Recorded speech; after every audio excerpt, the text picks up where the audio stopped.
한 해 큰 시험이 일단 기본적으로 두 가지가 있죠. 하나 국가직이고 하나 지방직입니다. 국가직 시험이 끝이 났는데 국가직을 총평하면 그렇습니다. 우리가 이제 기본적으로 근본적으로 틀릴 수밖에 없는 문제들이 있죠. 가령 한자 표기 문제라든지 아니면 좀 어려운 고요 문제라든지 아니면 속담을 포함한 관용어 문제들이 있지 않습니까? 이런 것은 사실 우리가 모르면 아예 손도 못 대고 틀릴 수밖에 없는 문제들이죠. 네, 그런 문제가 이제 많고 적음에 따라서 시험의 난도가 이제 달라지기도 하죠. 사실 작년부터 해서 한 2-3 년까지 국어는 굉장히 어려웠습니다. 지금 방금 제가 말씀드렸던 이 문제가 기본적으로 2-3 문제 이상이 나왔거든요. 좀 어려웠습니다. 근데 예년에 비해서 올해 시험은 좀 쉬웠던 것 같아요. 왜냐하면 이런 식의 문제, 틀릴 수밖에 없는 문제가 한 문제도 없었죠. 그래서 좀 냉정하게 말씀드리면 이번 시험은 100 점이 나와야 정상적인 시험이었다. 왜냐면 틀릴 수밖에 없는 문제가 없었으니까요. 그렇죠? 다만 이제 시험이니까 그래도 좀 헷갈리는 문제가 있고 또 난해한 문제가 있어 가지고 좀 틀릴 수도 있지만 그러나 기본적으로 100 점이 나와야만 정상적인 시험이었다 이렇게 말씀드리겠습니다. 그리고 어떤 난도를 보이든 기본적으로 90점 이상이 돼야 그래도 고득점을 할 수 있고 그죠? 또 90점 이상이 돼야 조금 0 에서 부족한 점수를 보충할 수 있죠. 그래서 국어는 만점을 목표로 공부를 하시되 기본적으로 90점 이상은 넘어야 한다 말씀드리겠습니다. 이번 시험도 아마 그렇게 넘어야만 될 것 같고요. 물론 틀려서 틀릴 수도 있습니다.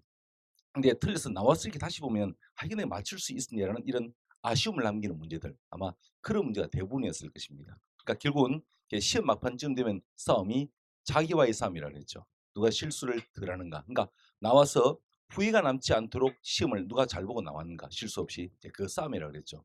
자 일단 국가적은 지나갔습니다. 나왔는데 근데 이런 시험 이 오늘 봤던 요런 문제 형태가 내년까지 계속 이어지라 절대 그렇게 기대하지 마십시오. 문제는 해마다 바뀌고요. 유형도 달라지고 하니까요. 근데 또 이 정도의 난도로 계속 나올 것이다. 절대 그렇게 기대하지 마십시오. 그리고 이보다 더 쉬울 수는 없죠. 올해보다는 더 쉬울 수는 없을 것입니다. 그래서 좀 더 어렵게 나올 것이다 이렇게 생각하시고요. 공부를 하시면 될 것입니다. 지방직은 그렇습니다. 국가직보다는 저는 오히려 매년 지방직이 좀 더 까다롭고 어렵습니다. 왜냐하면 조금 더 지역직일 수도 있고요. 좀 더 구체적인 내용을 물을 수 있으니까. 하여튼 그렇게 늘 시험을 보면서 느끼는 것은 그렇습니다. 하여튼 국에 대한 전반적인 지식이 기본적으로 필요하구나. 그리고 국의 전반적인 지식을 배우는 것은 기본서에 대한 수업인데 하여튼 기본서 수업이 그래서 제일 중요한 것이구나 하는 것을 늘 느낍니다. 하여튼 올해 시험은 조금 쉬웠고 남은 지방직이 있는데 지방직은 이렇게 너무 마음 편하게 쉽게 공부하지 마십시다. 조금 우리가 해오던 패턴대로 조금 난도 있게 어렵게 공부해 두시고요. 그렇게 쉽게 나오면 또 마음대로 이렇게 이렇게 풀면 되니까 그죠. 근데 괜히 쉽게 공부했다가 어려운 문제를 당하면 좀 당황스럽지 않습니까? 그래서 공부 유지해온 패턴대로 그렇게 유지해 나가시면 되겠습니다. 음. 그렇게 말씀드리고 자 오늘 1회 보도록 하겠습니다. 자 시작합니다. 밑줄 그은 부분이 체언이 아닌 것은 그랬습니다. 일단 기본적으로 체언은 그렇습니다. 명사, 대명사, 수사를 두고 체언이라 부르죠. 좋습니다. 봅니다. 이게 지금 미음, 음기에 대한 이야기입니다. 자, 참 재미있게도 미음, 음, 기. 이 두 가지 있죠. 하나가 완전히 명사를 만들어 버리는 명사, 파생, 전미 사이도 이것이 있고 하나가 그 명사처럼만 보이게 하는 명사형 전성 의미에도 이런 모습의 의미가 있죠. 그렇죠? 근데 우리가 알기로 접사는 품사를 바꿔줍니다. 그래서 명사, 파생, 전미사 붙은 것은 완전히 품사가 명사가 됐다는 얘기죠. 명사입니다. 근데 우리가 알기로 전성의미, 의미는 품사를 바꿀 수 없다 배웠죠. 품사는 여전히 동사나 형용사일 것입니다. 왜냐하면 의미는 기본적으로 동사나 형사 뒤에 붙는 것이니까 그렇습니다. 그러면 자 미음 음기가 붙은 것이 명사인지 아니면 동사 형용사인지 이걸 어떻게 판별하지? 그 식별 요령을 우리는 이렇게 알고 있죠. 서술성 여부요. 죠? 서술성 여부입니다. 그래서 결국 이것은 동사나 형사는 기본적으로 주 기능이 서술어가 되는 것이니까 앞 말에 대한 서술성이 있죠. 그래서 앞 말에 대해서 서술성이 있나 없나 가지고 명사인지 아니면 동사와 형용사인지 판별하시면 될 것입니다. 그렇죠? 자 그럼 1번 보십시오. 그의 사려 깊음 그랬습니다. 자 사려 깊음 가지고 말 만드십시다. 사려가 깊다. 될 수 있죠. 사려가 깊다. 될 수 있으니까 이것은 앞말에 대한 서술성이 있는 말입니다. 그러면 깊다는 동사나 형용사 그중에서 깊다의 품사는 형용사이니까 1번은 형용사가 되겠죠. 치연이 아니다 이 말씀입니다. 답은 1번입니다. 그리고 2번 강의 깊이 그랬습니다. 아이고 잠깐 이게 강의로 되어 있죠. 자 이거 좀 말 만드십시다. 강의 깊다 이 말이 안 되지 않습니까? 맞죠? 이것은 아무래도 서술성이 없죠. 완전히 명사가 된 것입니다. 보기를 보기가 자 눈에 보이죠? 자 앞에 보기는 완전히 품사가 명사인 것이고요.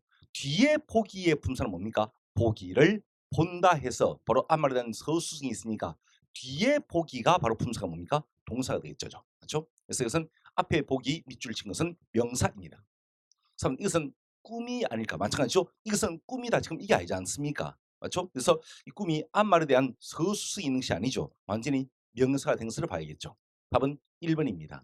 자 이제 우리가 요구하면서 연습하는 예가 바로 이런 얘기죠. 선생님 제가 꿈이 아닐까요? 꿈을 꿈이 아닐까? 그래서 꿈꿈 나왔습니다. 자, 한 개는 품사가 명사이고 한 개는 품사가 동사이죠. 자 결론 어느 게 동사입니까? 뒤. 왜 뒤를 동사로 생각했는데요? 아무래도 꿈을 꾼다. 이것이 요 앞말에 대한 서술성을 가지니까요. 맞죠? 이것이 동사이죠. 동사이고 이것은 품사 완전히 명사가 된 것입니다. 그래서 우리가 형태에서의 종류도 한번 따져봤죠. 그러면 이때 이 미음은 명사 파생 전미사입니까? 명사형 전성 의미겠습니까? 품사 완전히 명사가 된 것이니까 이것은 명사 파생 전미사로 봐야겠죠. 맞죠? 근데 이것은 명사처럼 보일 뿐이지 품사는 명사가 아니죠. 명사가 아닌 것은요. 명사형 전성 의미라 봐야겠죠. 역시 형태에서의 성격도 좀 다른 것이죠. 이런 연습을 해봤습니다. 답은 1번입니다. 남자는 명사입니다. 그리고 2번 어법 자연스러운 것을 냈습니다. 우리가 좋은 문장, 나쁜 문장, 시필 문제를 풀 때 항상 두 가지를 염두에 두자 그러죠. 하나가 지금 내가 읽고 있는 이 예문이 추술 호응은 제대로 갖추고 있는가? 아니면 혹시 내가 지금 읽는 이것이 와, 과와 그 변형의 예는 아닌가? 그래서 항상 이것을 염두에 두자 그랬죠.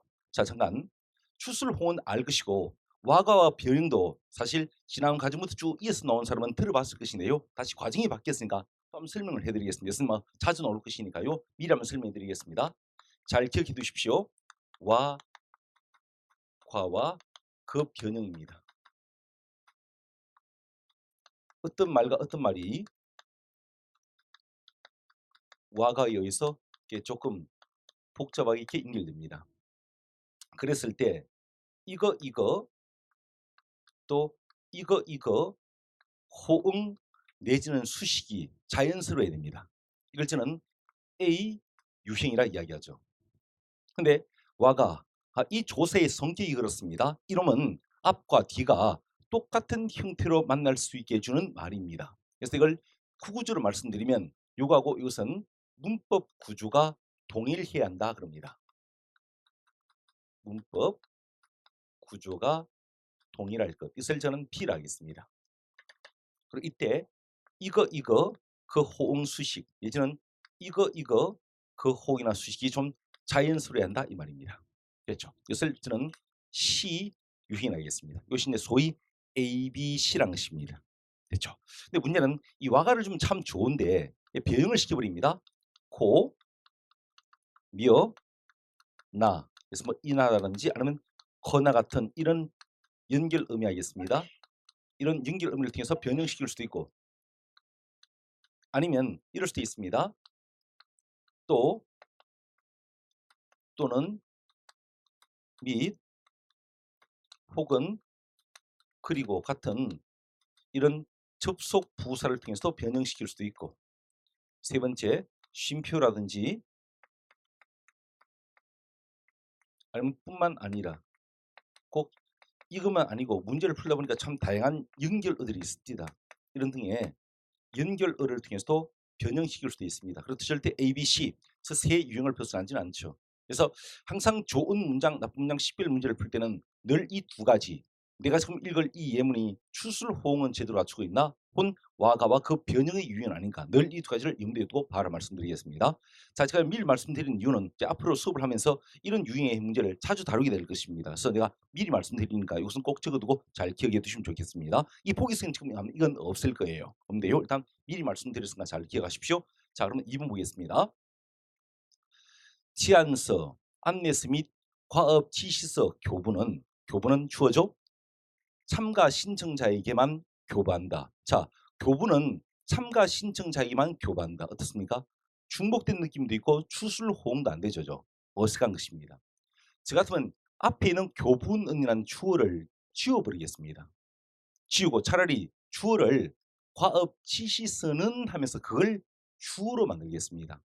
이렇게요. 치안서, 안내서 및 과업 지시서는 참가 신청자에게만 교부한다 이렇게 해요. 그러면 되겠죠. 그러면 호응이 될 것입니다. 그래서 앞에 교부는이란 주어를 지워버리고 과업 지시서는 해서 거기에 는을 붙여서 그걸 주어로 만들어 보십시오. 그게 훨씬 자연스러울 것입니다. 그리고요. 2번 봅시다.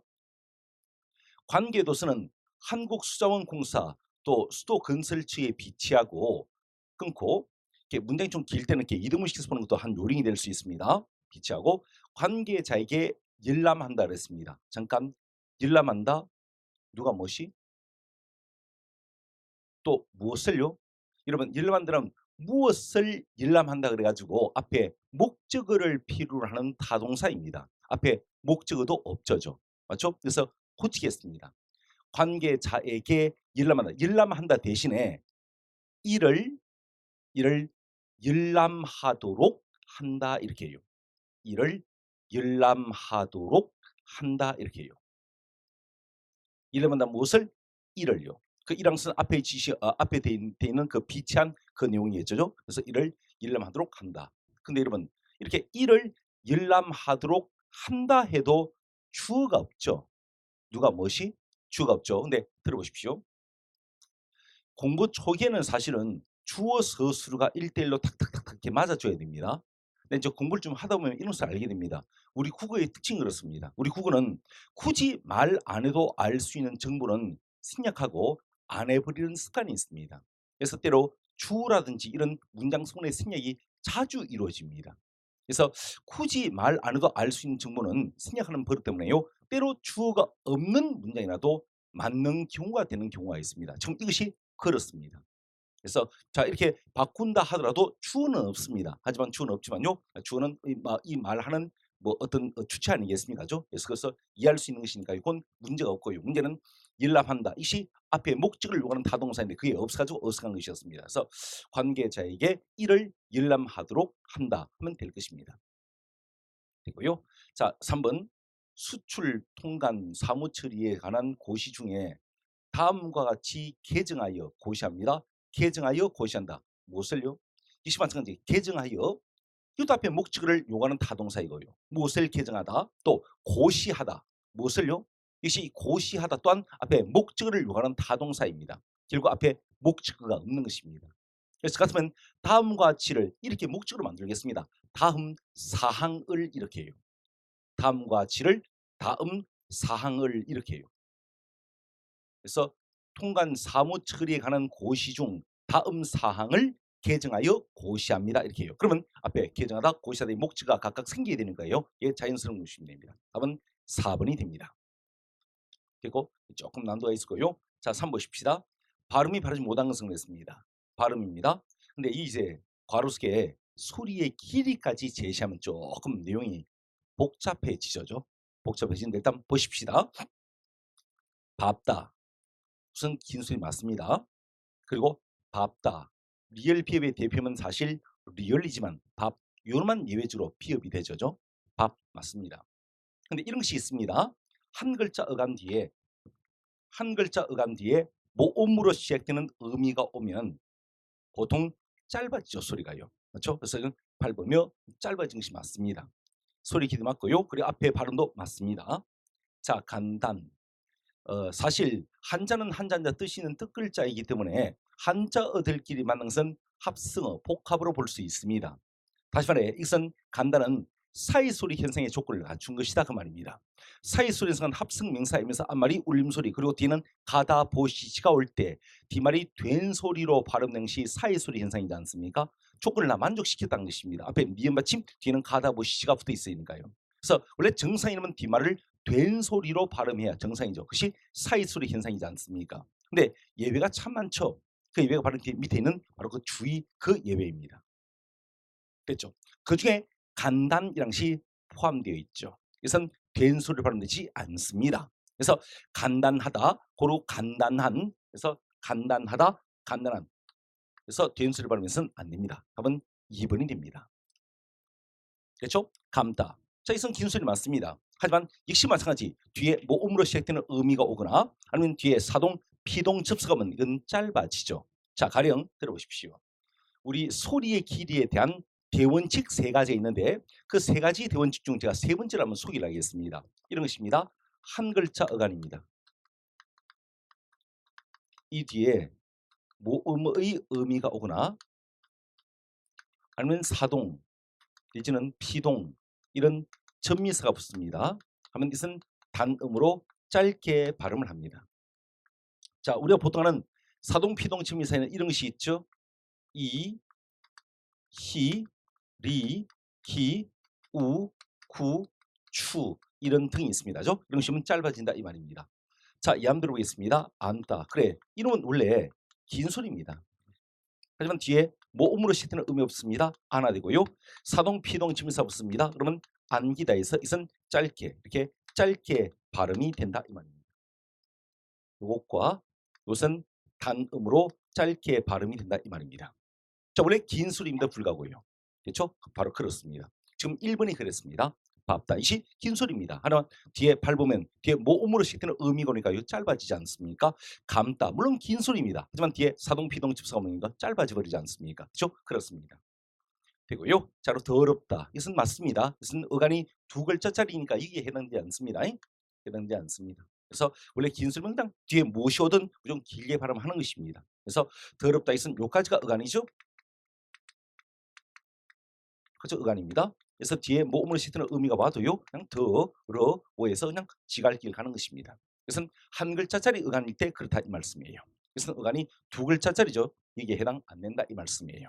맞습니다. 답은 2번이 되는 것입니다. 됐죠? 그래서 그냥 단순한 발음을 물으면 쉬운데 소리의 길이까지 집어넣으면 생각할 게 좀 많아집니다. 됐죠? 됐습니다.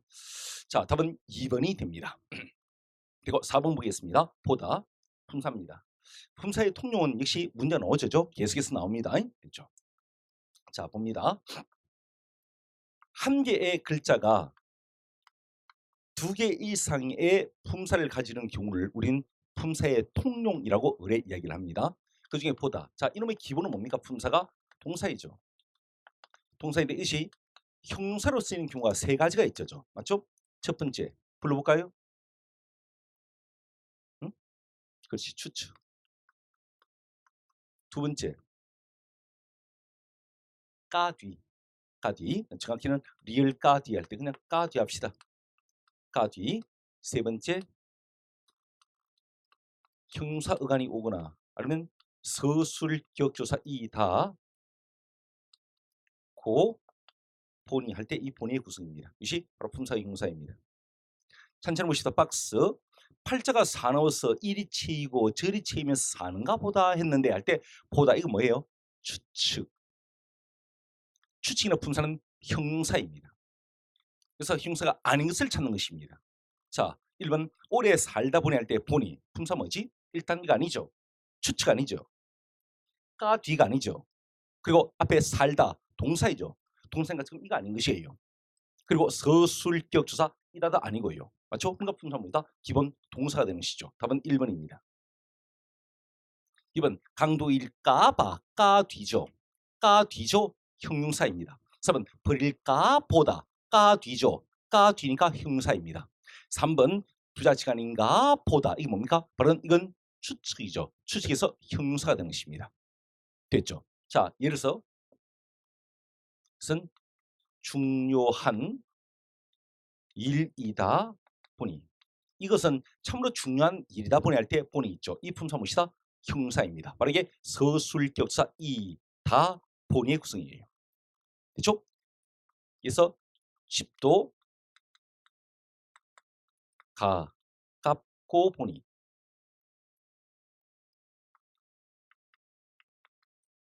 합시다. 그래서 집도 가깝고 보니 학교 다니는 필리 얘기했다. 근데 가까워 보니 자 가깝다 품사 형용사이죠. 그게 고 보니의 구성이죠. 품사 형용사입니다. 이것이 3번의 예시입니다. 그렇죠? 이렇게 하십시오. 됐습니다.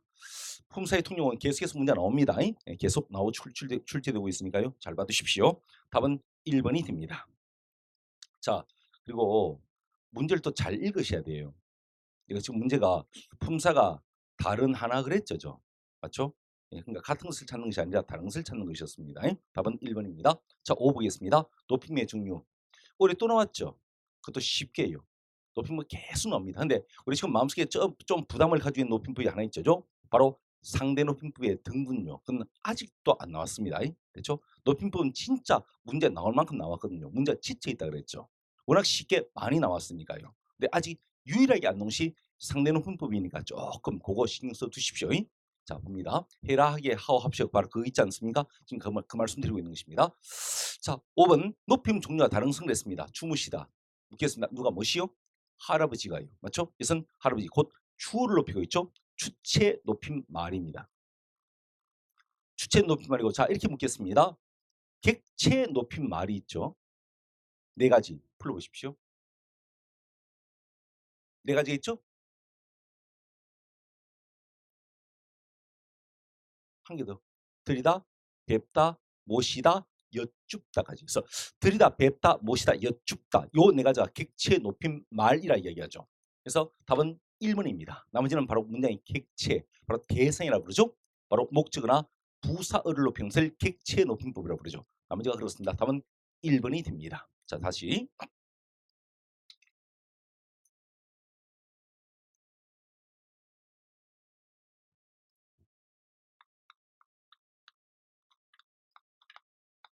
자, 봅니다. 니, 개서, 오, 시, 습니다 하겠습니다. 자, 알지만 천천히 한번 복습해 봅시다. 요 시는 오다의 주체인 어머니를 높이기 위한 표현이죠. 주로 주체 높임 부분 요 쓴음알민 시를 통해서 바로 높이죠. 이걸 주체 높임법이라고 부릅니다. 주체는 해당 서술의 주어를 말합니다. 씁니다. 이것은 말 듣는 이를 높이기 위해서 쓴 표현이겠죠. 말 듣는 이가 높임의 대상이 아니었으면 어머니께서 오셨다 하고 말했겠죠. 씁니다를 쓴 것은 말 듣는 이, 그걸 우린 상대라 부릅니다. 바로 청자죠. 보통 종결 의미를 통해서 말 듣는 이를 높이게 되죠. 그래서 이 문장은 되게 짧지만요. 이 문장 속에는 주체 높임법과 상대 높임법이 동시에 나온 것입니다. 또 내가 아버지께 선물을 드렸다 하겠습니다. 그래서 드리다. 당연히 바로 아버지를 피해서 쓴 표현이겠죠. 맞죠? 아버지에게. 이것은 부사어죠. 우리 국에서는 이것을 객체라 부르고 이것을 다른 말로 대상이라고 부르죠. 문장 성문 따지면 목적어라든지 부사어를 말합니다. 됐죠? 자, 이것을 우린 객체 높임법이라고 부르는데 사실 예전에는 객체 높임 쓴 음할 의미가 따로 있었죠. 물어볼까? 객체 높임 쓴 음할 의미 불러보십시오. 우리가 끄내기 특강에서 봤지 않습니까? 삽, 잡, 지압 이런 것이 객체 높임 쓴 음할 의미죠. 예전에 이게 따로 있었습니다. 근데 요즘은 그게 없어졌죠. 없어지고 한 4개의 특수한 동사로 그것을 높이고 있죠. 그게 들이다, 뵙다, 모시다, 여쭙다. 여쭙다도 맞고 여추다도 맞습니다. 요거요. 자, 이것이 바로 객체를 높이는 말이죠. 그렇죠? 그래서 여전히 아직도 대세는 이건 같습니다.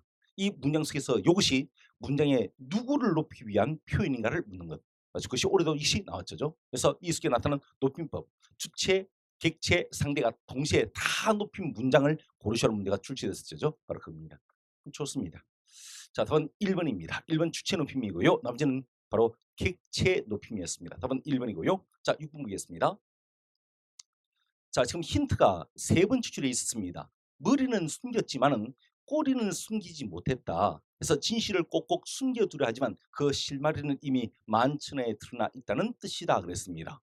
이거요. 자, 그러면 자, 이와 인간을 쓰는 말이 무엇인가? 일단 읽어봅시다. 문제는 이렇게 나올 것이다. 가정하에 공부하라 그랬죠? 한자만 주고 음을 안 달 거라는 가정하에요. 그러나 그 수준이 그렇게 높지 않습니다. 한자성어 수준은. 가지고 있는 기본성 무엇이든 그 책 속에 있는 내용에서 100% 다 맞출 수 있다 그랬죠? 그렇습니다. 그리고 이런 것도 있지 않습니까? 이게 객관식이니까 가능하죠. 여러분 지금 기억이 머리는 숨겼지만 꼬리는 숨기지 못한다. 진실은 숨기라지만 그 실마리는 이미 만천하에 드러났다. 1번 양두구육 맞습니까? 양머리를 내걸고 개고기를 파는 것이죠. 이 무슨 뜻입니까? 양두구육 겉은 그럴듯하나 속은 변변치 못함. 겉은 그럴듯하지만 속은 변변치 못하다. 할 때 승시 양두구육입니다. 자, 이것은 그 위에 기억에 들어갈 자리가 아니죠. 맞죠? 됐고요. 자, 그리고 자 2번 읽으십시오. 못 읽겠죠? 패스. 3번 솔직히 못 읽지 않겠습니까? 맞죠? 패스요. 자, 근데 문제는 이거 몰라도 맞출 수 있다니까요. 여러분 사지선다는 3개의 보기만 하시면 100% 맞출 수 있지 않습니까? 왜냐면 내가 아는 3개의 보기에서 답이 있든지 없든지 할 것이니까요. 맞죠? 자, 3번 읽으십시오. 용두삼이 용두삼이 처음은 거창했지만 나중에는 초라할 때예요. 처음은 거창하지 왕성했지만 나중에는 별볼일 없이 끝이 날 때. 그게 용두삼이 아닙니까? 그래서 필요하면 적으십시오. 처음은 왕성, 끝이 부진할 때. 처음은 왕성, 끝이 부진할 때 쓰는 것이 용두삼이죠. 자, 이것은 들어갈 자리가 아니죠? 됐고요. 자, 4번 읽으십시오. 두육미입니다. 물고기는 머리가, 그리고 육고기는 꼬리 쪽이 맛있다 그러죠. 물고기는 머리 쪽이, 육고기는 꼬리 쪽이 맛있다 그 말입니다. 전혀 관계없죠? 그러면 자 지금 몇 번 찍을래요? 물론 2번 찍어야 될 거 아닙니까? 2번 찍어야지. 맞죠? 나머지는 1, 3, 4는 아니지 않습니까? 맞죠? 그러니까 사지선다는 3개의 보기 마시면 그럼 100% 맞출 수 있습니다. 왜냐하면 내가 아는 3개의 보기에서 답이 있든지 없든지 알 것이니까요. 됐죠? 답은서 2번이 됩니다. 자, 집어넣고 읽어보겠습니다. 자, 일단 2번 장두노미입니다. 장두노미. 자, 이선 그 뜻은 이미 그 셋째 줄 이하로 나와 있습니다. 됐고, 자, 니은은 유언비어가 들어갈 자입니다. 유언비어. 그 피자 주의하십시오. 바퀴비자입니다. 바퀴비. 그 바퀴벌레 있죠. 바퀴벌레 비자입니다. 그래서 이게 유언비가 그래서 좋은 말이 못 되는 것이에요. 그래서 여러분 이게 벌레충이죠. 벌레충자입니다. 그래서 비자가 바퀴벌레 비자입니다. 그래서 벌레가 들어 있는 것이에요. 좋은 말이 못 돼요. 유언비어는. 됐습니다. 답은 2번이고요. 일단 1번부터 한번 읽어보겠습니다. 1번의 니은 읽으십시오. 낭충지추. 아는 것은 찍지 말고 들어보십시오. 주문이 소개된 송곳이란 뜻이죠. 재주 있는 사람은 언제든 어디서든 두각을 드러내게 되어 있다 이 말이죠. 그래서 재주 있는 사람은 어디에서든 두각을 드러내게 되어 있다는 말이고요. 3번 읽으십시오. 가담항설. 가담항설 이것은 이렇게 묻겠습니다. 유사한 의미의 말 한번 불러볼까? 가담항설과 유사한 말. 있잖아. 길거리 뜨던 뜬 소문. 가담항설, 도청도설, 도청도설. 정답. 길거리에 뜨던 뜬 소문을 이르는 말이죠. 도청도설. 자, 4번 읽으십시오. 허무맹랑입니다. 허무맹랑. 답은 2번이 됩니다. 됐습니다. 이렇게 해요. 그래서 아십시오. 문제 푸는 스킬도 필요합니다. 그러니까 이런 수업을 통해서 그런 스킬도 배우십시오. 답은 2번입니다. 자, 7번 보십시다. 바르지 못한 것을 냈습니다. 자, 일단 1번 가엾다 그랬죠. 두 가지의 맞춤법이 다 있어가지고 두 가지 형태의 표기가 다 맞는 것 중에서 제가 6개를 말씀드리죠. 수업 시간에 보통. 가엾다 맞고요. 이것도 맞죠. 가엾다도 맞죠. 그래서 이서 붙이면요. 가, 여, 워 맞죠? 이렇게 되죠. 그래서 이것도 맞고 또 이것도 맞습니다. 가, 엽, 다도 맞습니다. 붙이면 가, 엽, 스가 되죠. 그래서 지금 1번은 가엾었다 할 수도 있고 가여웠다 할 수도 있습니다. 가여웠다 할 수도 있습니다. 1번 맞고요. 자, 2번 서럽다. 설다 맞죠? 붙이면 설워 되죠? 자, 이것도 맞죠? 서럽다. 서럽다의 주말이 섭다죠. 붙이면 서러워 되죠. 둘 다 맞는 것입니다. 됐죠. 그래서 갈 곳 없는 내 처지가 너무도 설다 할 수도 있고 너무도 서럽다 할 수도 있습니다. 설다, 서럽다 다 됩니다. 두 가지 맞춤법이 다 맞습니다. 되고 3은 외기 그랬습니다. 자, 외우다 이 주말이 외다죠. 이 주말이 외답니다. 붙이면요 외어 되고요. 붙이면 외어 되죠. 만약에 어라 붙이면요 외워라 될 것이고 붙이면 외어라 되겠죠. 외워라 외어라 둘 다 맞죠. 다 맞습니다. 답은 4번입니다. 좀처럼 좀채까진 맞죠. 근데 좀채로는 틀린 말입니다. 좀처럼 좀채 요 두 개만 맞고 좀채로는 틀렸습니다. 답은 4번입니다. 자, 덤으로 이거 외에 역시 기본이 둘 다 있어. 둘 다 만든 맞춤법이 한 세 개 돼 있죠. 하나가 이런 것이 있습니다. 북도두다.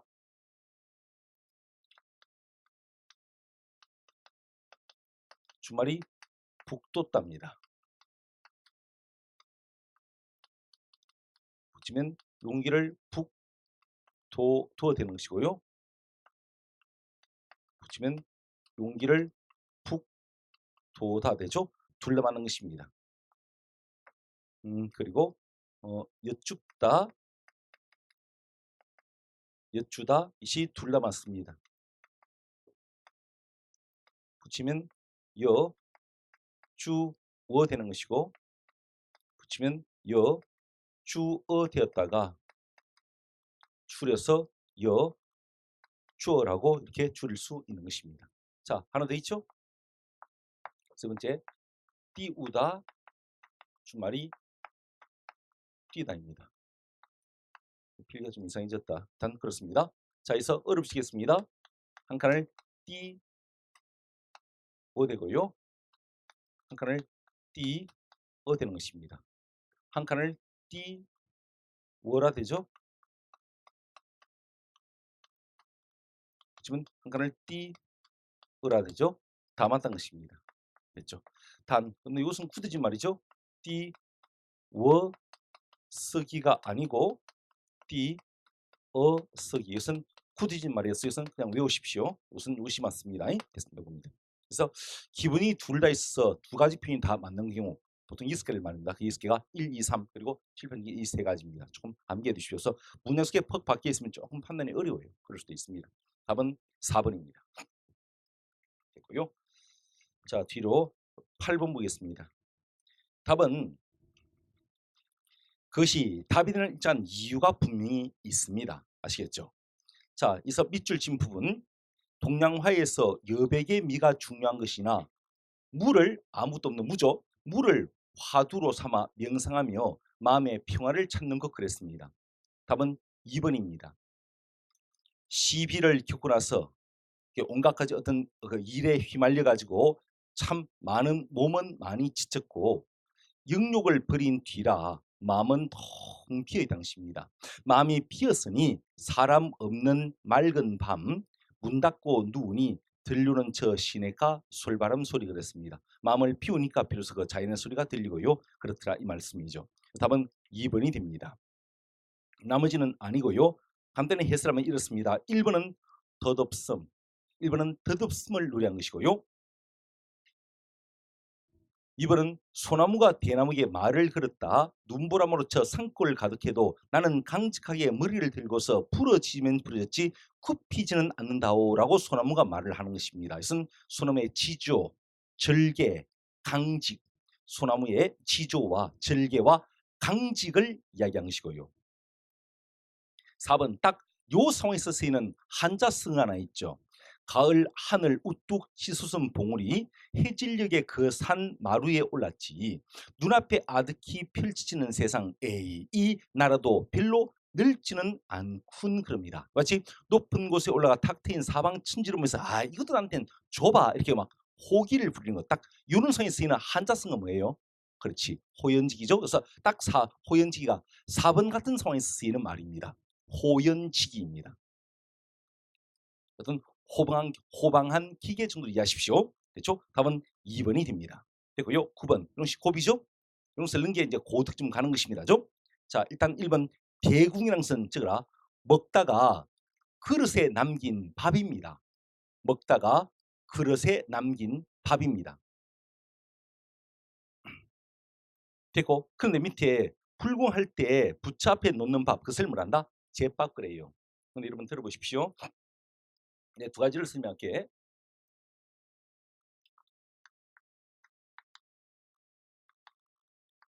염불보다 제밥에, 제사보다 제밥에 더 관심하겠습니다. 됐죠? 뭔지 아시겠죠? 자, 두 가지 다 있습니다. 요것도 있고 요것도 있어요. 아시겠죠?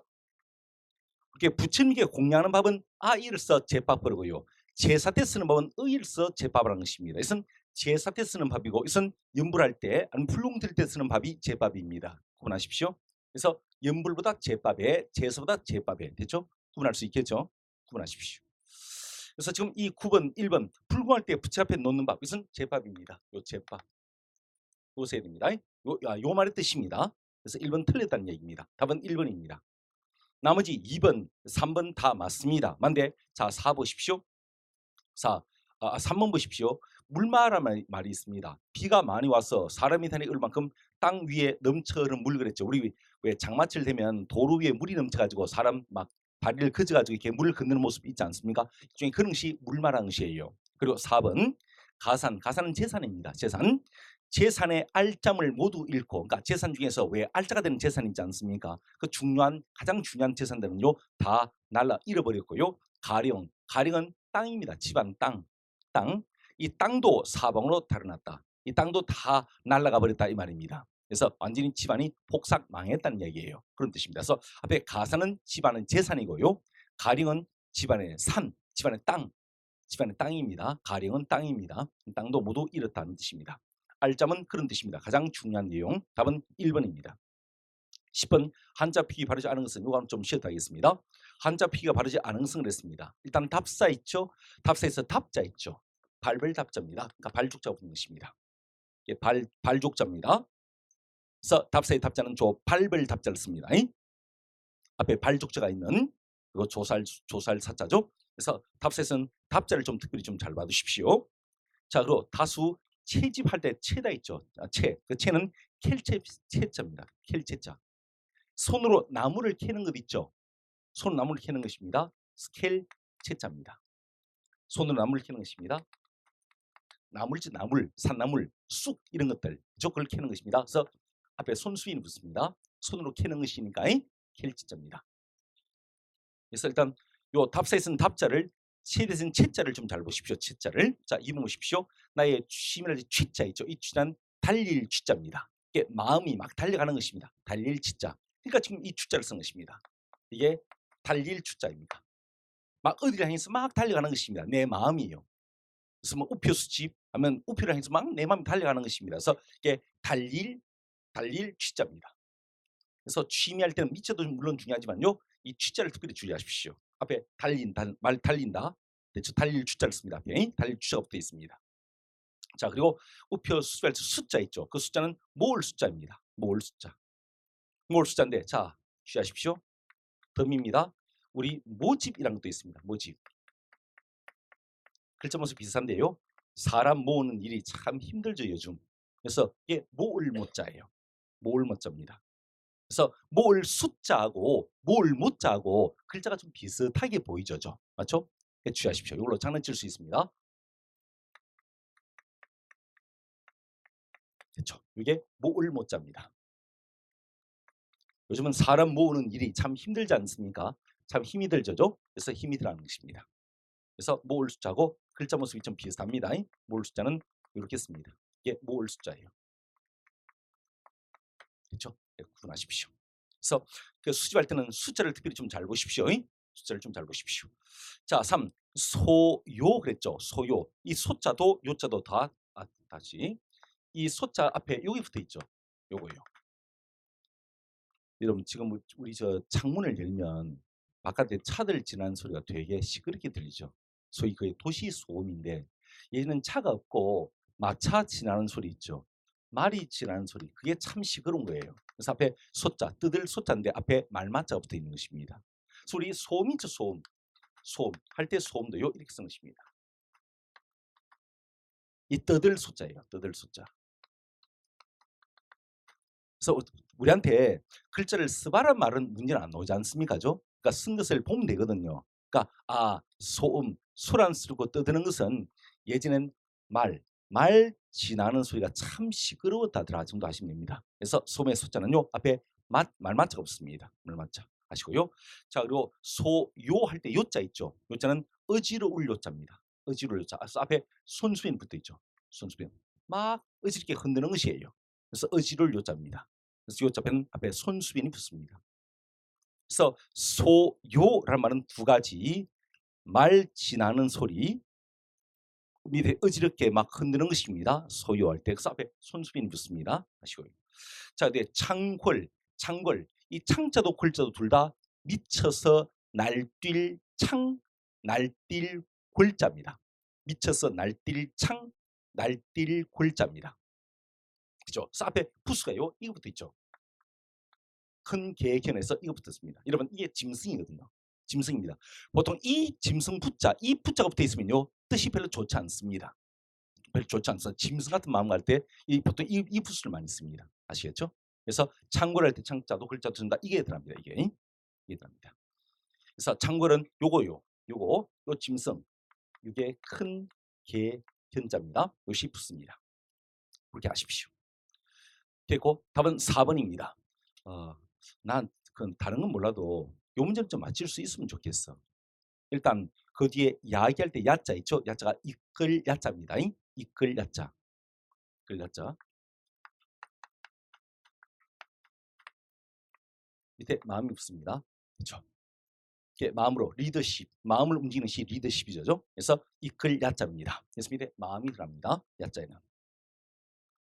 그래서 곡기 가시고요. 야기. 자 그리고 정국할 때 무엇이 들렸습니까? 그렇죠. 국자 들렸죠. 자 제가 일부러 이렇게 내봤는데 저나 여러분들이 알고 있는 말 중에서 앞에 사람인 변이 붙는 국자는 없다 그랬죠. 그전 틀렸고 다 요거 씁니다. 이걸 부서국자 그런데 그게 어떤 의미인가 하면 자 요내로 기억하십시오. 우리 전화 기지국 할 때 국자 이거 씁니다. 우체국 할 때 이거 쓰고요. 우체국장님 할 때 국장 할 때 이 국자를 씁니다. 지금 돌아가는 전국, 형국, 새로운 국민을 맡고 있다. 그러니까 저나 여러분들이 알고 있는 말 중에서 앞에 사람인 변이 붙는 국자는 없다 생각하십시오. 그렇게 얘기하시면 됩니다. 그렇죠? 저나 대부분 다 이 국자를 씁니다. 부수국자예요. 그렇죠? 그래서 증거할 때 국자가 틀린 것입니다. 그러면서 4번입니다. 네, 이 10번 이 문제의 정답률이 65%. 좋아요. 좋아요. 왜냐하면 만족하는 것이 65%가도 만족된 왜냐하면 보통 한자 피기 문제는 보통 30%에 머물러 있거든요. 우리 앞에 9번 있죠? 9번 이 고유어 문제의 정답률이 29%예요. 보통 요 정도입니다. 원래 한자 표기 문제가. 다만 이게 60 몇 프로 올라오는 것은요. 우린 다른 건 몰라도 내가 아는 수는 확실히 알잖아요. 국자는 확실히 알잖아요. 그래서 요거 한 개 가지고 답을 선택한 것은 진짜 잘한 것이에요. 어차피 이것은 제가 찍어주는 마음으로 내는 문제거든요. 한자가 얼마나 많노 사실은. 그죠? 그 한자를 우리가 현실적으로 다 외울 수가 없지 않겠습니까? 그래서 우리가 막 현실적으로 한자 필기 문제는 포기하자 그랬죠. 근데 아예 손 놓을 수는 없죠. 완전히 포기해서는 사실은 합격이 힘드니까. 그래서 우리의 목표는 두세 문제 중에서 한두 문제를 극복하는 것이 우리의 어떤 우리의 그 목표다. 그래서 그러니까 한두 문제 정도를 맞출 수 있도록 약간의 노력은 하자. 그래서 우리가 같이 수업 시간에 배웠던 내용이 나오면 우리 그건 맞히자. 아마 그 작전 그게 가장 적은 노력으로 가장 좋은 효과를 얻을 수 있는 방법이 아닐까. 그래서 제가 그 말씀 드린 것이에요. 그래서 참 잘한 것이에요. 우리가 배웠던 것은 반드시 하십시오. 지금 이 보기 속에 있는 총 8개의 한자는 반드시 외우십시오. 그렇죠? 네, 그겁니다. 그러니까 그렇게만 차근차근 잡아나가시면 그래도 그게 가장 좋은 노력을 효과를 얻을 수 있는 방법이 아닐까 싶다는 것입니다. 답은 4번입니다. 11번 보겠습니다. 표기가 바른 것은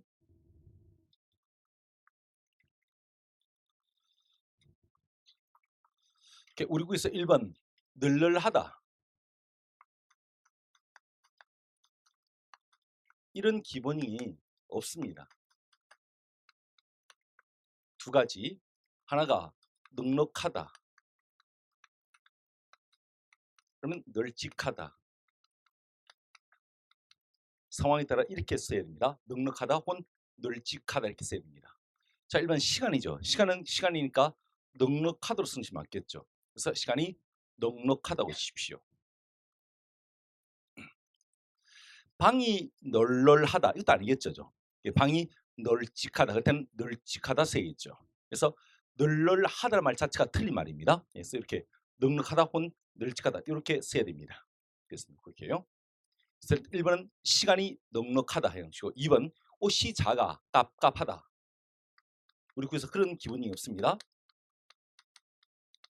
이런 기분이 없습니다. 갑갑하답니다.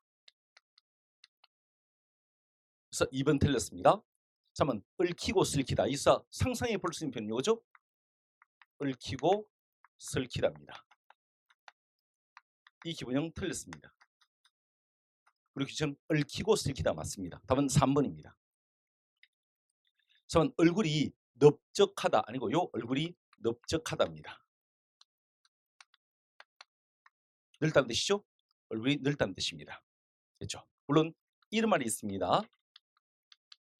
넓적은 넓적 같은 말로 넓적 납작 넙죽 납죽 다 같은 뜻입니다. 이게 무슨 말인가 하면 어떤 대답 혹은 받아먹다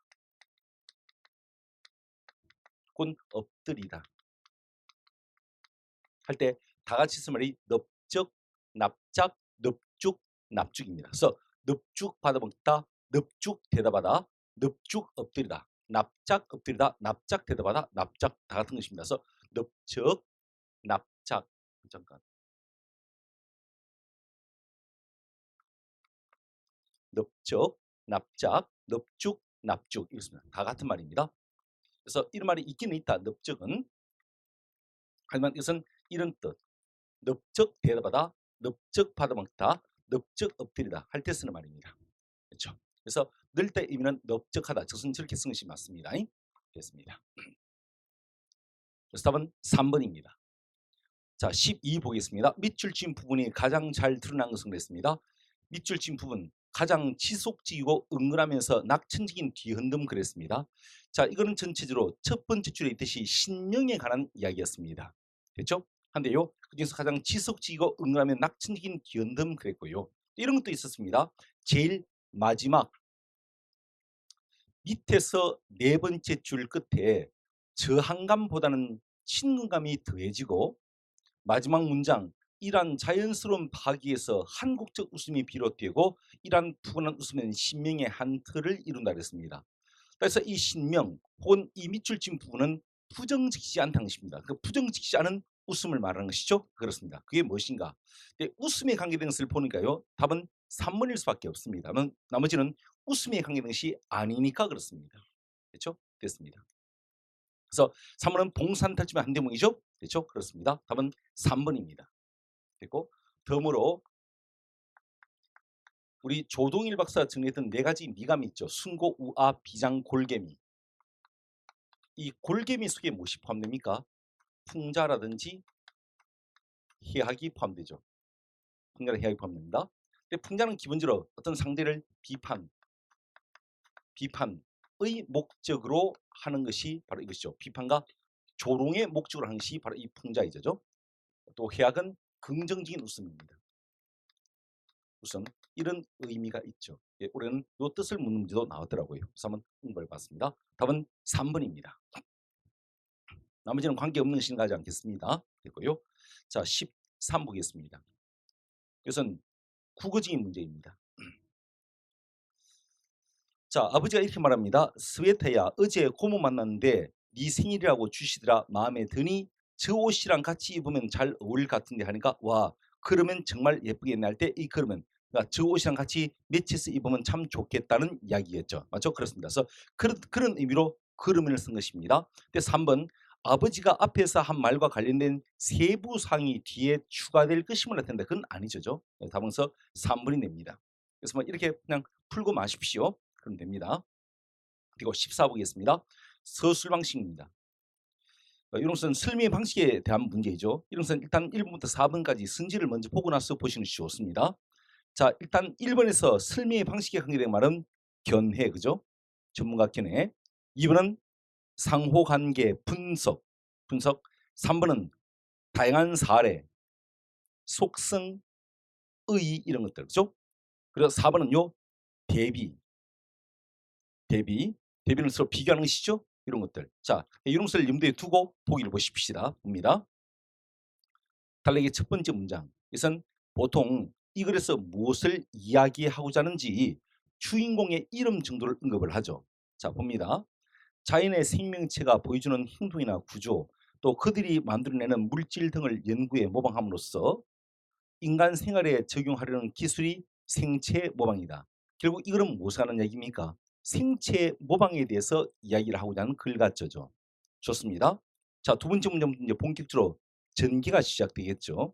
그 전개는 보통 첫 번째 툭 던져진 그 문장에 대해서 부연하거나 자세히 설명을 해주거나 아니면 예를 통해서 다시 풀어서 이야기해 주거나 그런 것이 나오겠죠. 자, 봅니다.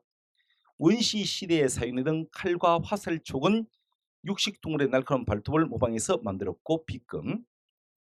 또 다빈치 비행기 도면 설계할 때 새 관찰하고 모방하였다 비금. 그렇죠? 자, 이것은 그 앞에 있는 첫 번째 문장에 대한 중에 예시라 볼 수 있죠. 자, 이것은 예시가 나왔다 이 말입니다. 됐고요. 자, 그리고 두 번째 단락.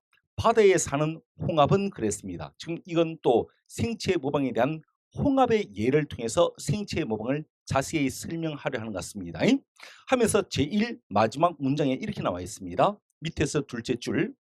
홍합이 만들어내는 교원질 섬유 조직을 이용해 인공 피부를 이식하면 이러한 문제를 해결할 수 있다. 그래가지고 결국 이 생체 모방으로 인해서 나타난 어떤 을 이용한 어떤 의료 효과에 대한 이야기, 그렇게 의라 볼 수 있죠. 그래서 답은 3번이 되는 것입니다. 그래서 다양한 사례에서 이 대상은 바로 생체 모방인데요. 이 생체 모방의 속성과 그 의를 밝히고 있는 것이 바로 이 글이었다 이 말입니다. 답은 3번입니다. 자, 다시 접근해 보겠습니다. 14번 이렇게 봤습니다. 먼저 1번부터 4번까지 보기에서 설명의 방식에 관계된 말을 먼저 한번 체크를 해놨습니다. 그래서 지문을 보면서 체크한 그 말을 염두에 두고 보기를 본 것이에요. 그러면 문제를 좀 수월하게 풀 수 있습니다. 그래서 어차피 주제를 묻는 것이 아니지 않습니까? 설명의 방식을 묻는 것이니까 거기에 집중해서 문제를 푸시면 되겠죠. 답은 3번이 됩니다. 그리고 15 보겠습니다. 혼문장 이루어진 속담 모두 묶은 것은 그랬습니다. 일단 봅니다. 그러면 겹문장이 아니어야겠죠. 겹문장이 아니란 것은 이어진 문장이나 아는 문장이 없어야 한다는 얘기입니다. 맞죠? 자, 일단 1번 물읍시다. 이서 안개 문장이 하나 있죠. 무엇입니까? 핑계 없는 무슨 절입니까? 관행절이죠. 자, 니은은요? 발 없는 무슨 절입니까? 관행절이죠. 그리고 미음은 이어진 문장이죠. 가는 말이 고와야 빗금 오는 말이 곱다. 맞죠? 이어진 문장입니다. 뭡니까? 대인과 종속입니까? 고, 며, 나, 지만, 그나, 든지가 아니죠. 그러니까 종속적으로 이어진 문장이죠. 물론 가는, 오는 이것도 관행절이라 볼 수 있죠. 이해됩니까? 가는과 오는도 관행절 맞죠? 됐습니다. 자, 답은 디귿과 리얼입니다. 답은 3번입니다. 그리고 16번 보겠습니다. 글쓴이 설득력 높이에서 택한 글쓰기 전략 그랬습니다. 글쓰기 전략입니다. 이런 유형으로 또 출제가 됐었죠. 자, 읽기 문제입니다. 일단 1번부터 4번까지 보기를 보십시다. 1번 뭡니까? 구체적인 방안을 조목조목 제시. 2번은 분류. 3번은 다양한 비유. 4번은 친숙한 내용 끌어들여 이것이죠. 자, 이것을 염두에 두고 보기를 보자는 것입니다. 결국 이것은요. 주제를 묻는 것이 아니죠. 꼼꼼히 읽을 필요 없다는 것입니다. 설명의 방식만 캐치해내시면 되거든요. 아시겠죠? 자, 봅니다. 단락이 지금 몇 개입니까? 단락이 한 4개 정도가 주어졌죠. 첫 번째 단락, 보통 이 첫 번째 단락에서 이 글이 무엇을 이야기하고자 하는지 주인공의 이름 정도를 언급하죠. 또 보통 글은 두갈식, 중갈식, 미갈식 중에서 두갈식과 미갈식이 많으니까 단락의 첫 문장과 단락의 마지막 부분을 좀 유심히 좀 잘 봐야겠죠. 특히 단락이 여러 개 제시될 때는 첫 번째 단락의 마지막 문장에서 보통 어떤 내용을 어떤 방식으로 설명해 나갈 것이 글을 전개시켜 나갈 것인지에 대한 언급을 해놓는 경우들이 많거든요. 그래서 단락이 여러 개일 때는 첫 번째 단락 그리고 더 첫 번째 단락에서의 마지막 부분을 좀 잘 보실 필요가 있다. 일반적으로 그렇다는 것입니다. 일반적으로. 됐죠? 저는 그래서 아시고 자 글을 보자는 것입니다.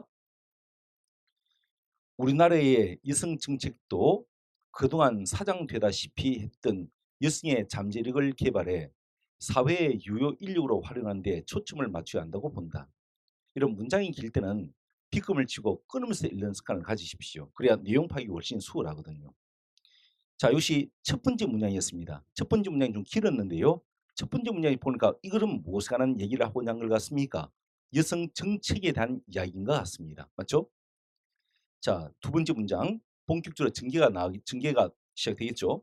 이를 위해서는 그랬습니다. 이를 위해서는 자 앞에 제시되어 있는 그것을 해결하기 위해서는 이란 말이겠죠. 이를 위해서는 기본적으로 가정과 사회에서 남녀가 공동으로 참여하고 공동으로 책임지는 사회 지가 구축되어야 한다. 그랬습니다. 자, 결국 이것이 두 개의 문장으로 이루어진 한 단락이었는데 그죠? 첫 번째 단락의 내용을 요약하면 여성 잠재력 개발, 사회 유효 인력 활용을 해야 되는데 이러기 위해서는 바로 이런 사회 체제가 구축되어야 한다는 것으로 요약할 수가 있습니다. 자, 밑에 이러한 두 번째 단락, 이러한 두 번째 단락부터는 본격적인 전개 단락이 시작되겠죠. 단락이 여러 개일 때는 첫 번째 단락에서 주인공의 이름을 제시하고 두 번째 단락 이하부터 이제 전개 단락이 시작되지 않겠습니까죠? 봅니다. 이러한 사회 체계의 구축을 위해서는 하면서 맞네. 첫 번째 단락에서 제시한 사회 구축이 되어야 되는데 사회 체계 구축을 위해서는 하면서 둘째 줄 여성의 참여 확대가 전제되어야 한다 그랬고요. 왜냐하면 그것은 그 이유를 제시한 것이니까 무시하십시다. 자, 세 번째 단락 이와 함께 여성의 사회 활동에 따른 출산, 육아, 가사, 과정한 부담을 여성 개인에 있어서도 분담시켜야 한다 그랬고요. 또 마지막 단락 다음으로 성차별적 다음으로 한 것은 지금 어떤 내용이 계속 이어지고 있다는 말입니까? 지금 아까 첫 번째 단락 마지막에서 얘기했던 사회 체제가 구축돼야 되는데 두 번째 단락의 층물이 이렇게 구축되기 위해서는 이렇게 해야 되며 세 번째 단락도 이렇게 해야 되며 마지막 단락도 성차별적 제도의 개선 및 의식의 전환이 뒤따라야 한다. 뭐뭐 해야 한다는 내용으로 계속 이어지고 있죠. 맞죠? 그래서 결국 첫 번째 단락에 던져진 과제에 대해서 이렇게 해야 한다. 조목조목 설명해 나면서 이야기하고 있죠. 답은 1번이 되는 것입니다. 그 구체적 방안을 조목조목 제시. 그렇죠? 답은 1번입니다. 이것은 주제에 관계된 문제가 아니기 때문에 문제 푸는 무엇을 묻는 문제인지를 먼저 캐치하셔야 되고요. 그러기 위해서는 1번부터 4번까지 선지를 먼저 읽고 그중에서 무엇을 묻는 문제를 빨리 생각해 내셔야 됩니다.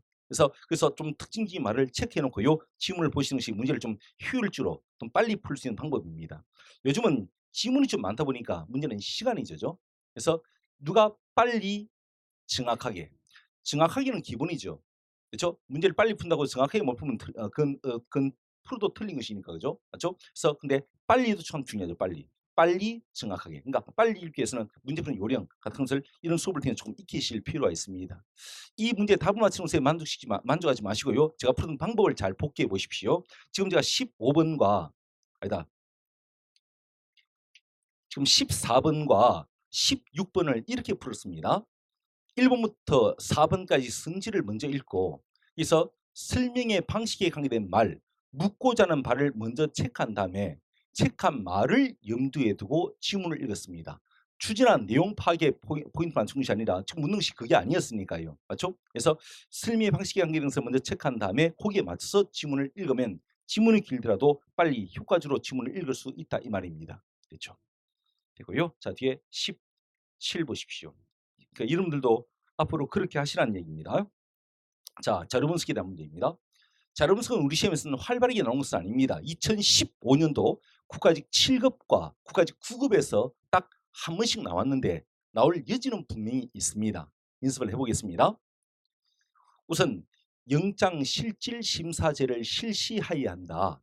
영장실질심사제가 무엇인가에 대해서는 박스 끝에 설명을 해놨습니다. 그렇죠? 했는데 자, 실시해야 한다는 추정의 글을 쓰고자 하는 것이에요. 자, 밑에 자료 보십시다. 2019년 1심 구속 피고인 재판 결과를 보니까 집행유예가 굉장히 많네요. 그죠? 50%가 넘습니다. 실제 실형을 준 것은 31%밖에 없고요. 그러니까 풀려나오는 경우들이 진짜 많다는 얘기죠. 나 보니까 10만 명당 구속자 수를 보니까 그렇습니다. 우리가 다른 나라들에 비해서 굉장히 구속자 수가 많죠. 구속자는 이래 많은데 오히려 실형을 받는 수는요 31%밖에 안 되고 집행유예로 풀려나오는 경우가 50%가 는다 이 말씀이죠.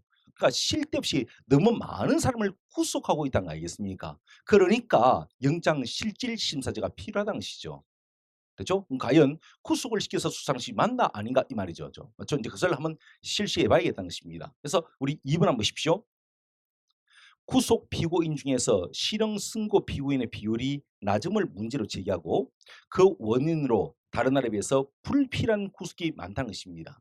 너무 불필요한 구속이 많아서 실형 승고가 낮다는 것입니다. 그러니까 너무 불필요한 구속하지 말자는 것이죠. 그러기 위해서는 바로 이 영장 실실 심사제가 필요하다. 그것이 실시되어야 한다는 얘기죠. 그런 주장을 펼 수가 있겠죠. 답은 2번이 되는 것입니다. 됐죠?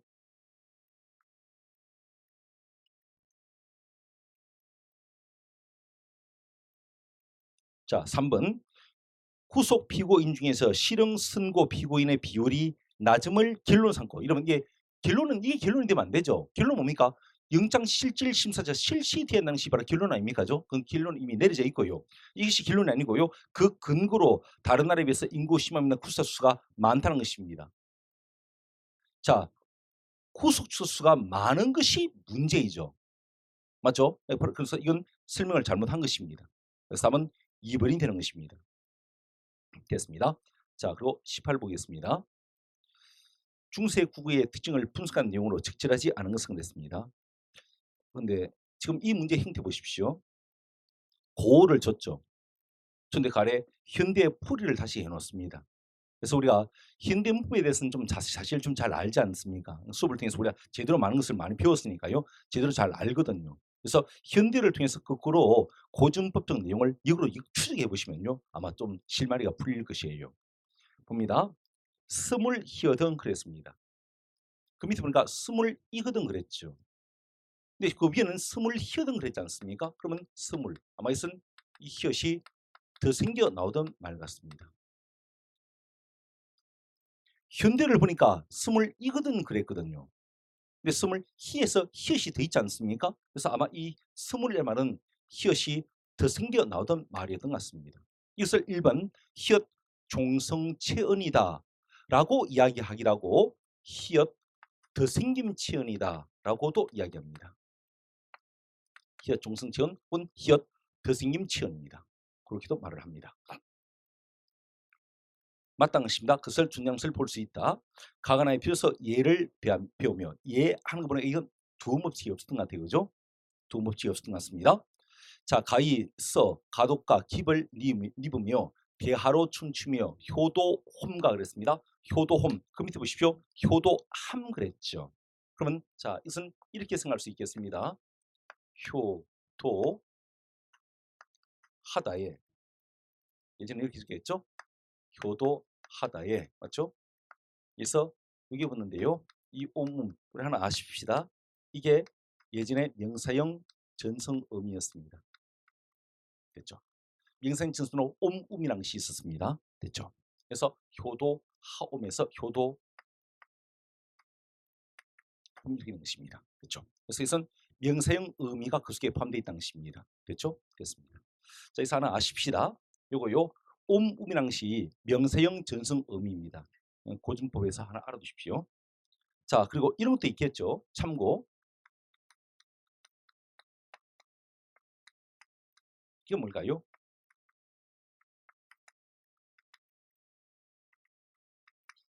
그것은 명사 파생 증미사였습니다. 그래서 음이란 것은 명사형 전승음이고 암음은 명사 파생 증미사입니다. 참고로 알아두십시오. 자, 근데 이건 몰라도요. 자, 우리 현대역 보십시오. 둘째 줄 끝에 효도함 그랬지 않습니까? 효도함. 그 미음이 우리는 현대문법 시간에 명사형 전승어음이라고 배웠지 않습니까? 맞죠? 그래서 효도홈 그것도 이시 명사형 전승미가 포함되어 있다는 것을 알 수 있죠. 맞죠? 됐습니다.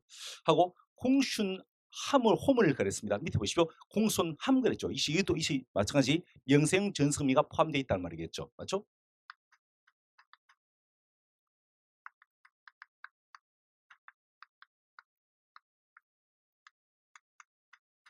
이렇게 해요. 그렇죠?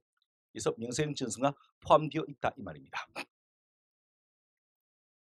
됐고, 자, 그래서 근데 3번 지금 디귿을 통해 끊어짓기 방식이 사용된 여러분 끊어짓기가 뭐예요? 분철이죠. 여러분 분칠한다면요 이 형태 수를 그냥 다 밝혀서 증시 분칠 아닙니까죠? 그렇게 하지 않았죠, 맞죠? 쭉 이렇게 적어놓죠. 공, 슌, 홈,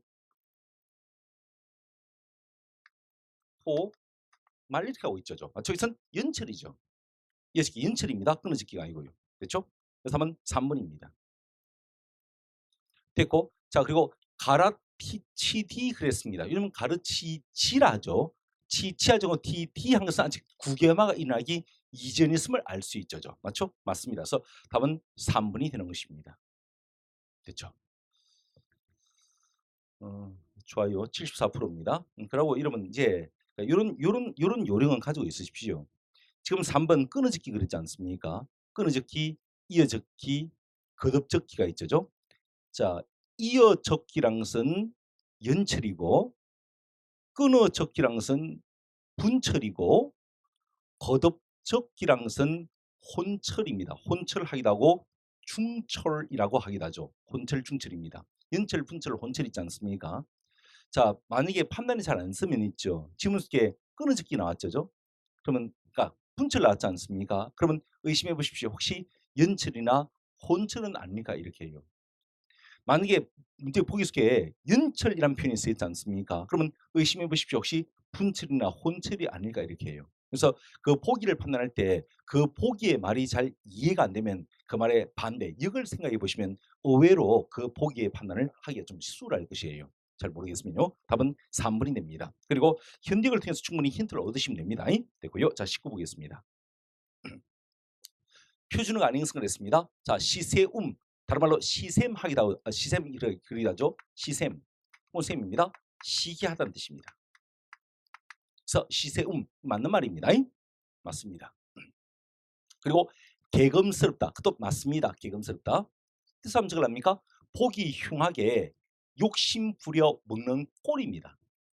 보기 흉하게 욕심을 부리며 먹는 꼴을 두고요. 개검스럽다 그럽니다.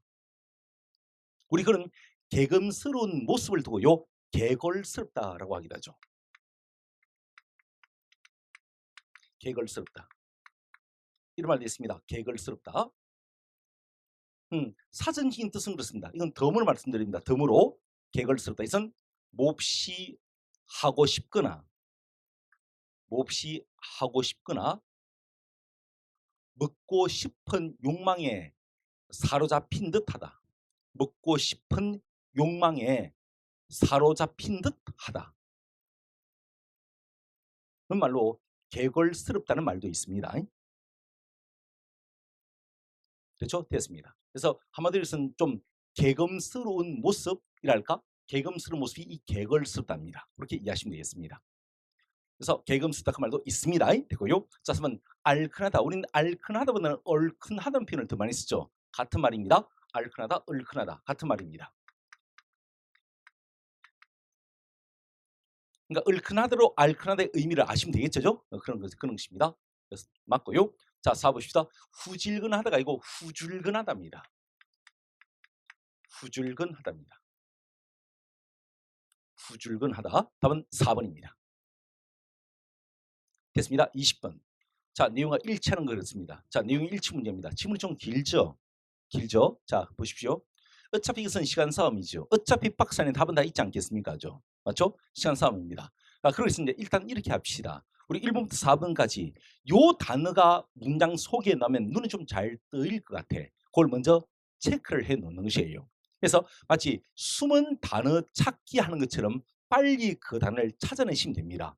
가령 묻겠습니다. 이건 정답은 없어요. 근데 물어볼게요. 여러분 1번 보기 있죠.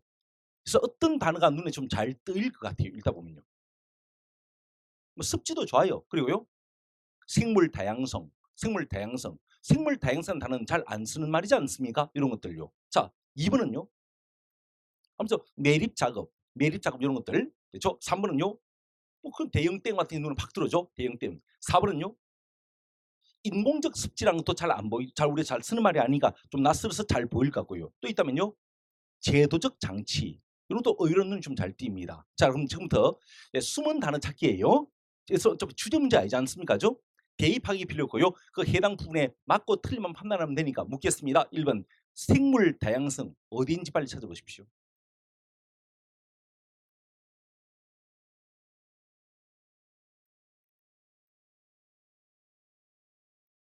음?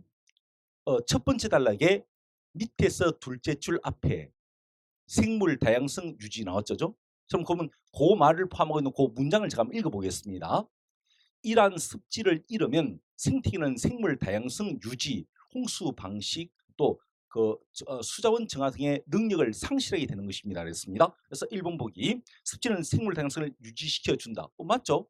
아니, 습지가 없어지면요 생물 다양성을 상실하게 된다 그랬지 않습니까? 맞죠? 그래서 1번 맞다 봐야겠죠. 자, 그럼 묻겠습니다. 2번 매립 작업. 매립은 또 어디 있습니까? 찾아보십시오. 맞다. 두 번째 단락. 두 번째 단락에 네 번째 줄에 그 말이 있죠죠. 맞죠? 자, 그럼 다시 묻겠습니다. 대형댐은요. 휴식콕이 있죠죠. 두 번째 단락에 세 번째 줄에 있죠죠. 그럼 제가 한번 읽어보겠습니다. 자, 그 말을 포함하고 있는 두 번째 문장. 두 번째 단락의 두 번째 문장입니다. 홍수 방지와 농업 용수 보급을 위한 대형댐 건설로 인해 습지가 영원히 물에 잠겨 버렸고 대규모 매립 작업으로 습지가 사라졌다 그랬습니다. 2번 대규모 매립 작업으로 습지가 사라졌다 이 말 맞고요. 3번 습지 기능을 대신할 대형댐 건설을 서둘러야 한다. 이건 아니지 않습니까? 대형댐 때문에 습지가 물에 잠겨버렸다 그랬지 않습니까? 틀린 말이죠. 답은 3번이 되는 것입니다. 자, 4번 다시 말하게 물어볼게요. 인공적 습지 내지는 제두장치 어디에 있습니까? 빨리 한번 찾아보십시오. 그래서 제도란 말의 응답에서는 제일 마지막 단락에 있습니다죠. 맞죠? 그래서 제일 마지막 단락에 밑에서 세 번째 줄, 두 번째 줄에 있습니다. 봅니다. 이러한 법이 우리나라에서도 제도화되어야 하겠다 그랬습니다. 결국 이런 법을 제도화시키는 법을 만들어낸다 이 말이겠죠. 4번 보기 인공적 습지를 만들 제도 장치가 필요하다. 맞죠? 맞죠죠? 그렇습니다. 그래서 인공적 습지라는 것은 이 말은 없습니다. 없지만 자, 마지막 단락에 이런 것이 있습니다. 우리도 이제는 습지를 더욱 많이 만들어야 합니다. 바로 습지를 만드는 것은 인공적 습지를 말하겠죠. 그렇죠? 그렇습니다. 4번 3번입니다. 자, 이 문제 풀었던 방법을 잘 생각해 두십시오. 1번부터 4번까지 선지를 먼저 읽었고 이 단어가 지문 속에 넣으면 눈에 좀 잘 뜨일 것 같아. 그 단어를 체크해 놓고 마치 숨은 단어 찾기처럼 그 단어를 찾아냅니다. 어차피 이건 대입하기 필요 없죠.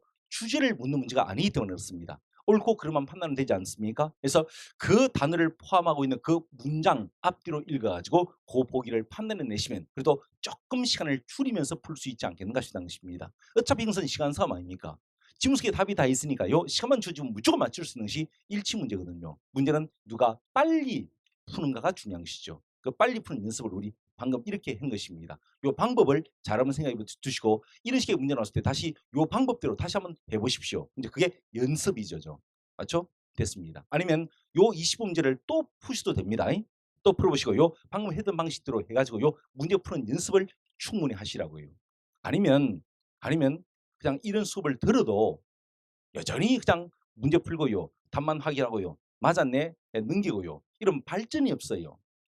그러니까 읽기는 연습이 필요합니다. 연습이. 그래서 너무 혼자 연습할 때 너무 빨리 풀려 하지 마시고 천천히 지문을 읽으면서 글의 구조를 이해하고요. 또 묻는 문제를 어떻게 풀 것인가에 대한 방법을 고민하면서 문제를 푸는 연습을 하십시오. 그렇죠? 답은 3번입니다. 자, 길가지 나왔습니다. 신체 평균이 67.7입니다.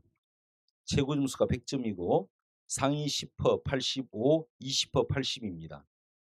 자, 장훈입니다. 이동연 100점입니다. 차스 95점이 있습니다. 배다솜, 이율하, 박예린 95점이고요. 90점입니다. 권태훈, 허대웅, 신지현, 강미연, 이지민, 이용직, 송진아 학생이 90입니다. 85점이 다수 있습니다.